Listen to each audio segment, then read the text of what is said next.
GPS navigation. Navigation on the water is very different from driving your car. When you travel by car, you can follow roads. Although it is possible to select the wrong road or route to your destination, you generally won't run into big rocks or hazards, as long as you stay on the marked road.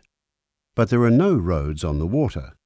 This is the challenge of navigating a boat, because unseen hazards may be just below the surface of what looks like safe water. Incorrect use of electronic navigational devices can increase the potential of coming across these hazards if the skipper uses the wrong datum or outdated electronic charts, or inappropriate modes that don't show navigation aids or hazards.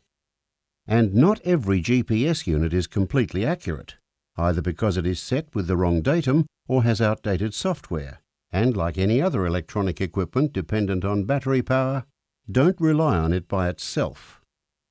In a number of fatal marine incidents, boats have run aground or into obstructions where people have relied on their GPS systems alone.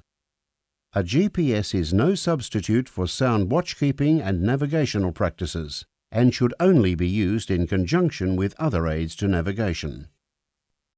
All GPS units operate on the same basic principle. There are satellites in orbit, and the distance between these and your receiver, and some reference point, provides a pretty exact measure of where you are on the surface of the Earth. There are numerous GPS receivers available on the market. Basically, they're either handheld or mounted. Mounted ones are generally larger and have the ability to display a chart or map of your surroundings. In Australia, a GPS will determine your position with reference to a fixed point or datum, called WGS 84. This is the same reference point used for most nautical charts. When you turn your GPS on, it will tell you what datum it is using. Make sure it is WGS 84. If you're using the wrong datum, you run the risk of not being where you think you are and having a marine disaster. The Australian Hydrographic Services publishes lots of information about GPS on their website. The basics of most GPS receivers are the same. When you turn it on, it will start up or initialize. This means it will collect data from a number of satellites and will display the number of satellites it's found. The more satellites, the more accurate will be the position it gives you. You need to know this position is accurate. Maritime Safety Queensland is rolling out a number of verification marks around Queensland, so you can check your startup position before you head out on a trip. A list of these can be found on the Maritime Safety Queensland website. Check your chart datum at this time too, and make sure you're using WGS 84. The charts found on your GPS will show your position that it has calculated for you on the chart that it has in memory. The coastline does change with time and developments. An alternative to the chart display is the highway display. This will show your position, usually at the bottom of the screen, as an arrow with a line going up the screen and into the distance, showing the direction in which you're travelling. Each part between waypoints is known as a leg. You may also have a waypoint listed that can be displayed on the receiver. You can usually name waypoints once you've saved them so they can be reused on later voyages. Using waypoints can make your voyage safer, but you should never rely totally on the accuracy of your GPS. You must keep a proper lookout at all times, using sight and hearing.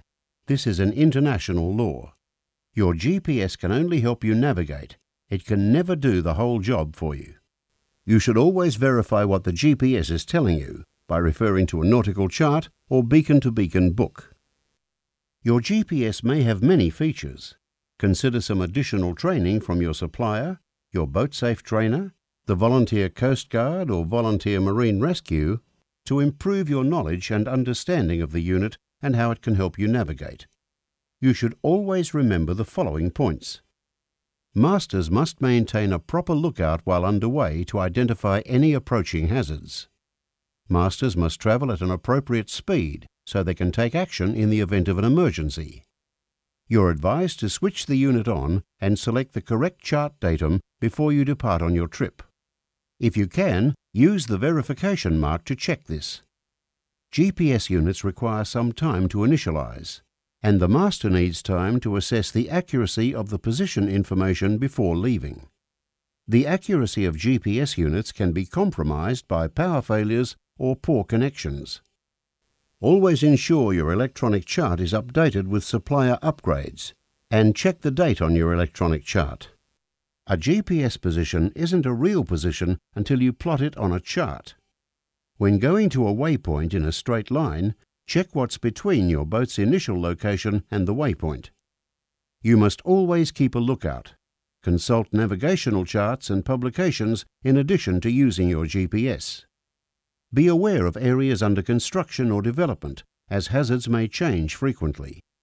A good way of maintaining safety information is through Notice to Mariners, which can be found on the Maritime Safety Queensland website.